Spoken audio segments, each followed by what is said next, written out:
ये कहानी 1984 कर्नाटक के एक छोटे से शहर की है। शहर में कई दिनों से काफी हलचल मची हुई थी। रोज रात में शहर का कोई ना कोई मर्द घर से गायब हो रहा था। ये खबर सुनकर वेंकट नाम का एक रिपोर्टर उस शहर में पहुंचा।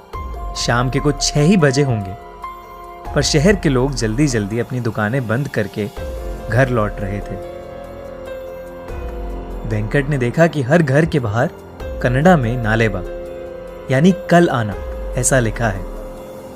उसने वहां एक पुजारी को रोक के पूछा कि शहर में ये सब क्या हो रहा है।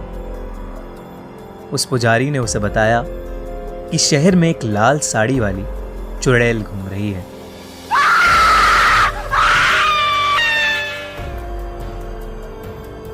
वो रोज रात में घर घर जाके जोर से दरवाजा खटखटाती है।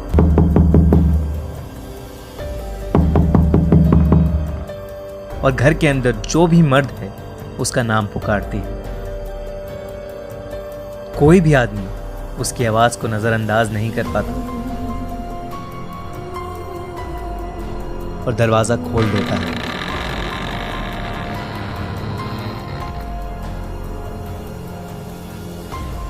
कहते हैं वो चुड़ैल उसे अपने वश में करके कहीं दूर ले जाती है और मार देती है। इसीलिए शहर के लोगों ने उससे बचने के लिए घर के बाहर नालेबा लिखना शुरू किया, जिसे पढ़ के वो आज नहीं बल्कि कल आए और यही सिलसिला जारी रहे। इतना कहकर वो पुजारी जल्दी जल्दी अपने घर के रास्ते चला गया। वेंकट को कल के अखबार के लिए अच्छी कहानी तो मिल गई, पर कुछ ही दूर जाते ही उसका स्कूटर पंक्चर हो गया।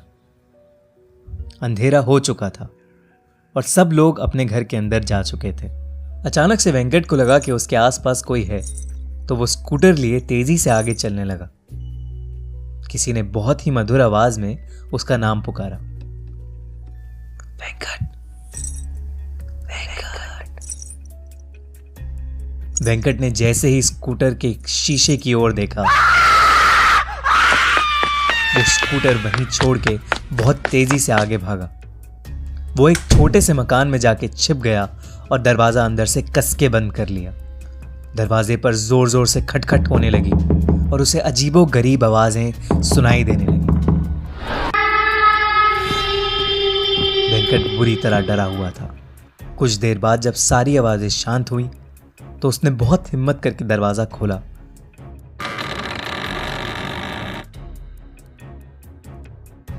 तो वहां कोई नहीं था, पर फिर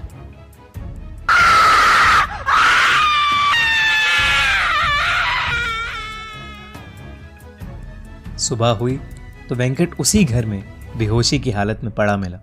वो दिन था और आज का दिन है। वेंकट को कभी समझ नहीं आया कि उस रात उसके साथ क्या हुआ। शहर के लोगों ने कहा कि वो उस शहर का नहीं है, शायद इसीलिए बच गया। कुछ महीनों बाद उस चुड़ैल का कोई किस्सा सुनने में नहीं आया। आज भी उस शहर के लोगों ने अपने घर के बाहर नालेबा यानी कल आना ऐसा लिखा है। फिल्म स्त्री इसी सच्ची कहानी पर आधारित है। सब्सक्राइब करिए